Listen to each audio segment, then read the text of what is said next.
प्रिय देशवासियों, नमस्कार। हम सभी ने बीते दिनों में देश का सामर्थ्य और उसका संयम दोनों देखा है। मैं सबसे पहले भारत की पराक्रमी सेनाओं को, सशस्त्र बलों को, हमारी खुफिया एजेंसियों को, हमारे वैज्ञानिकों को, हर भारतवासी की तरफ से सैल्यूट करता हूं। हमारे वीर सैनिकों ने ऑपरेशन सिंदूर के लक्ष्यों की प्राप्ति के लिए असीम शौर्य का प्रदर्शन किया। मैं उनकी वीरता को, उनके साहस को, उनके पराक्रम को आज समर्पित करता हूं हमारे देश की हर माता को, देश की हर बहन को और देश की हर बेटी को ये पराक्रम समर्पित करता हूं। साथियों, 22 अप्रैल को पहलगाम में आतंकवादियों ने जो बर्बरता दिखाई थी, उसने देश और दुनिया को झकझोर दिया था।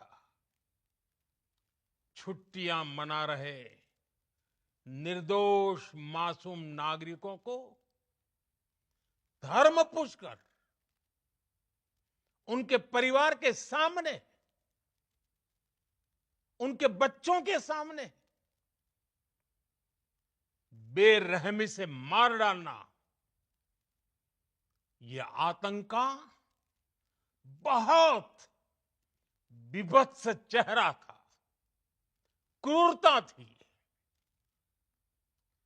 ये देश के सद्भाव को तोड़ने की घिनौनी कोशिश भी थी।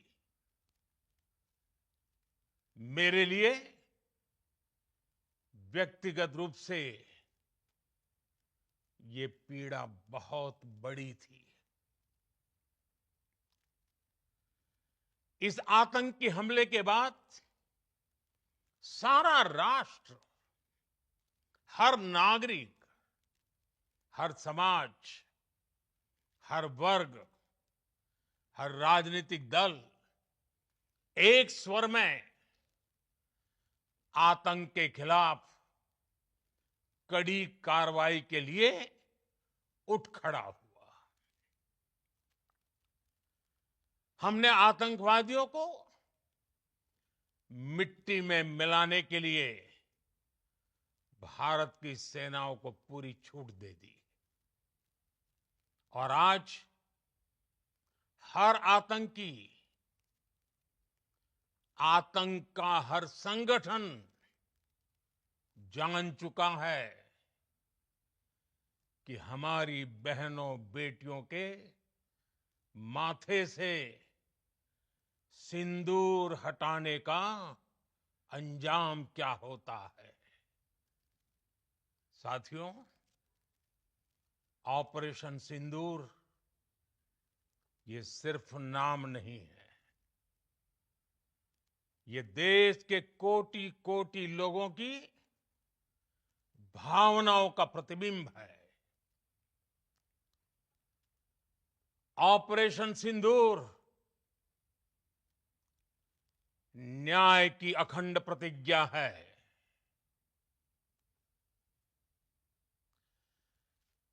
6 मई की देर रात, 7 मई की सुबह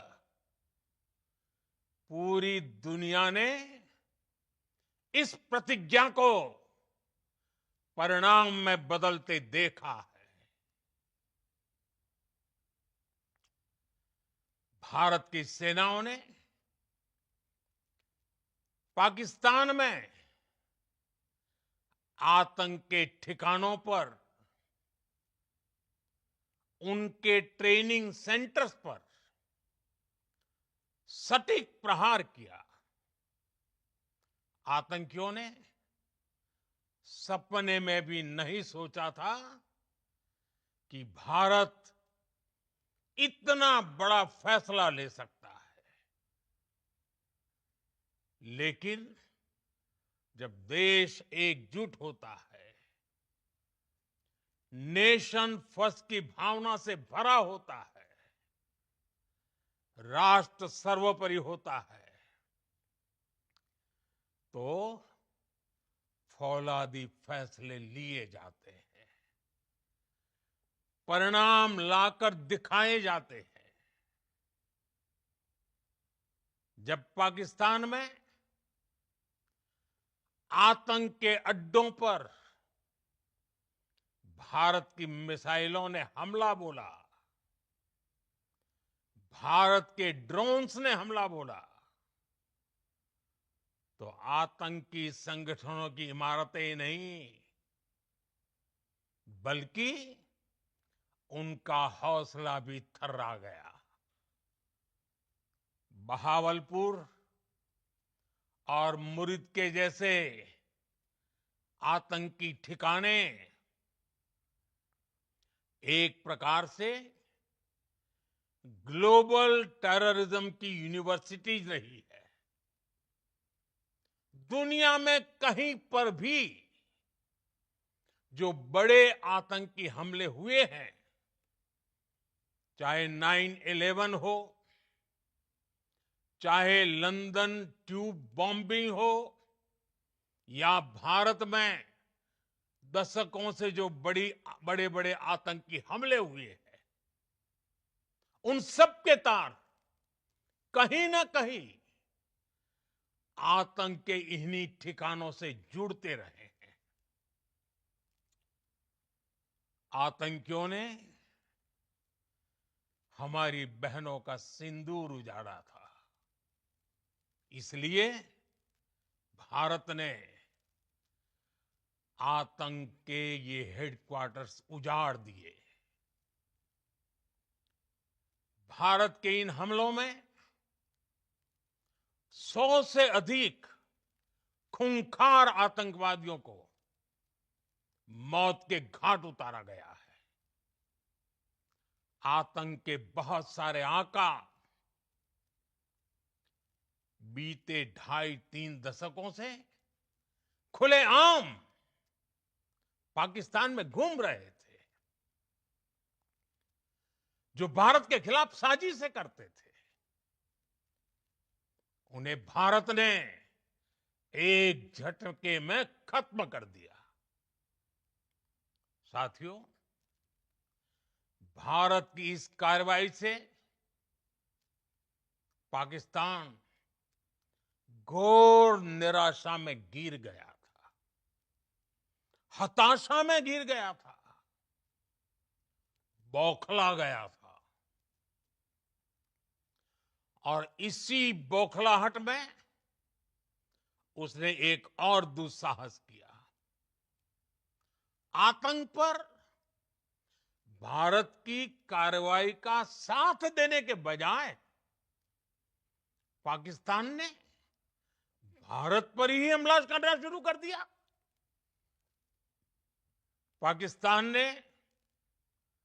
हमारे स्कूलों, कॉलेजों को, गुरुद्वारों को, मंदिरों को, सामान्य नागरिकों के घरों को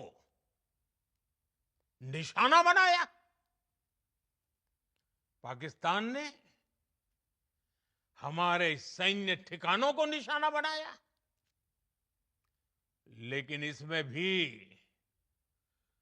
पाकिस्तान खुद बेनकाब हो गया। दुनिया ने देखा कि कैसे पाकिस्तान के ड्रोन्स, पाकिस्तान की मिसाइलें भारत के सामने तिनके की तरह बिखर गई। भारत के सशक्त एयर डिफेंस सिस्टम ने उन्हें आसमान में ही नष्ट कर दिया। पाकिस्तान की तैयारी सीमा पर वार की थी, लेकिन भारत ने पाकिस्तान के सीने पर वार कर दिया। भारत के ड्रोन्स, भारत की मिसाइलों ने सटीकता के साथ हमला किया। पाकिस्तानी वायुसेना के उन एयरबेस को नुकसान पहुंचाया, जिस पर पाकिस्तान को बहुत घमंड था। भारत ने पहले 3 दिनों में ही पाकिस्तान को इतना तबाह कर दिया जिसका उसे अंदाजा भी नहीं था। इसलिए भारत की आक्रामक कार्रवाई के बाद पाकिस्तान बचने के रास्ते खोजने लगा। पाकिस्तान दुनिया भर में तनाव कम करने के लिए गुहार लगा रहा था, और बुरी तरह पीटने के बाद इसी मजबूरी में 10 मई की दोपहर को पाकिस्तानी सेना ने हमारे डीजीएमओ को संपर्क किया। तब तक हम आतंकवाद के इंफ्रास्ट्रक्चर को बड़े पैमाने पर तबाह कर चुके थे। आतंकियों को मौत के घाट उतार दिया गया था। पाकिस्तान के सीने में बसाए गए आतंक के अड्डों को हमने खंडहर बना दिया था। इसलिए जब पाकिस्तान की तरफ से गुहार लगाई गई, पाकिस्तान की तरफ से जब ये कहा गया कि उसकी ओर से आगे कोई आतंकी गतिविधि और सैन्य दुस्साहस नहीं दिखाया जाएगा, तो भारत ने भी उस पर विचार किया। और मैं फिर दोहरा रहा हूं, हमने पाकिस्तान के आतंकी और सैन्य ठिकानों पर अपनी जवाबी कार्रवाई को अभी सिर्फ स्थगित किया है। आने वाले दिनों में हम पाकिस्तान के हर कदम को इस कसौटी पर मापेंगे कि वो क्या रवैया अपनाता है। साथियों, भारत की तीनों सेनाएं, हमारी एयरफोर्स, हमारी आर्मी और हमारी नेवी, हमारी border security force BSF, Bharat के अर्धसैनिक बल लगातार अलर्ट पर है। सर्जिकल स्ट्राइक और एयर स्ट्राइक के बाद अब ऑपरेशन सिंदूर आतंक के खिलाफ भारत की नीति है। ऑपरेशन सिंदूर ने आतंक के खिलाफ लड़ाई में एक नई लकीर खींच दी है, एक नया पैमाना, न्यू नॉर्मल तय कर दिया है। पहला, भारत पर आतंकी हमला हुआ तो मुंह तोड़ जवाब दिया जाएगा। हम अपने तरीके से, अपनी शर्तों पर जवाब देकर रहेंगे। हर उस जगह जाकर कठोर कार्रवाई करेंगे जहां से आतंक की जड़ें निकलती हैं। दूसरा, कोई भी न्यूक्लियर ब्लैकमेल भारत नहीं सहेगा। न्यूक्लियर ब्लैकमेल की आड़ में पनप रहे आतंकी ठिकानों पर भारत सटीक और निर्णायक प्रहार करेगा। तीसरा, हम आतंक की सरपरस्त सरकार और आतंक के आकाओं को अलग अलग नहीं देखेंगे। ऑपरेशन सिंदूर के दौरान दुनिया ने पाकिस्तान का वो घिनौना सच फिर देखा है, जब मारे गए आतंकियों को विदाई देने पाकिस्तानी सेना के बड़े बड़े अफसर उमड़ पड़े।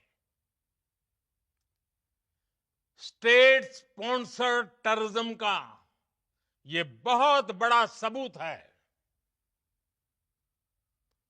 हम भारत और अपने नागरिकों को किसी भी खतरे से बचाने के लिए लगातार निर्णायक कदम उठाते रहेंगे। साथियों, युद्ध के मैदान पर हमने हर बार पाकिस्तान को धूल चटाई है और इस बार ऑपरेशन सिंदूर ने नया आयाम जोड़ा है।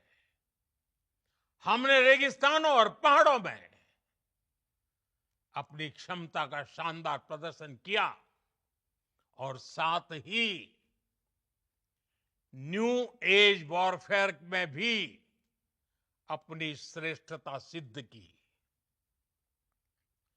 इस ऑपरेशन के दौरान हमारे मेड इन इंडिया हथियारों की प्रामाणिकता सिद्ध हुई। आज दुनिया देख रही है 21वीं सदी के वॉरफेयर में made in India defence equipments, इसका समय आ चुका है। साथियों, हर प्रकार के आतंकवाद के खिलाफ हम सभी का एकजुट रहना हमारी एकता, हमारी सबसे बड़ी शक्ति है। निश्चित तौर पर ये युग युद्ध का नहीं है, लेकिन ये युग आतंकवाद का भी नहीं है। टेररिज्म के खिलाफ जीरो टॉलरेंस, ये एक बेहतर दुनिया की गारंटी है। साथियों, पाकिस्तानी फौज, पाकिस्तान की सरकार जिस तरह आतंकवाद को खाद पानी दे रहे हैं, वो एक दिन पाकिस्तान को ही समाप्त कर देगा। पाकिस्तान को अगर बचना है तो उसे अपने टेरर इंफ्रास्ट्रक्चर का सफाया करना ही होगा। इसके अलावा शांति का कोई रास्ता नहीं है। भारत का मत एकदम स्पष्ट है। टेरर और टॉक एक साथ नहीं हो सकते। टेरर और ट्रेड एक साथ नहीं चल सकते और पानी और खून भी एक साथ नहीं बह सकता। मैं आज विश्व समुदाय को भी कहूंगा, हमारी घोषित नीति रही है अगर पाकिस्तान से बात होगी तो टेररिज्म पर ही होगी। अगर पाकिस्तान से बात होगी तो पाक ऑक्युपाइड कश्मीर पीओके उस पर ही होगी। प्रिय देशवासियों, आज बुद्ध पूर्णिमा है। भगवान बुद्ध ने हमें शांति का रास्ता दिखाया है। शांति का मार्ग भी शक्ति से होकर जाता है। मानवता शांति और समृद्धि की तरफ बढ़े, हर भारतीय शांति से जी सके, विकसित भारत के सपने को पूरा कर सके, इसके लिए भारत का शक्तिशाली होना बहुत जरूरी है। और आवश्यकता पड़ने पर इस शक्ति का इस्तेमाल भी जरूरी है। और पिछले कुछ दिनों में भारत ने यही किया है। मैं एक बार फिर भारत की सेना और सशस्त्र बलों को सैल्यूट करता हूं। हम भारतवासी के हौसले, हर भारतवासी का एकजुटता का शपथ, संकल्प, मैं उसे नमन करता हूं। बहुत बहुत धन्यवाद। भारत माता की जय। भारत माता की जय। भारत माता की जय।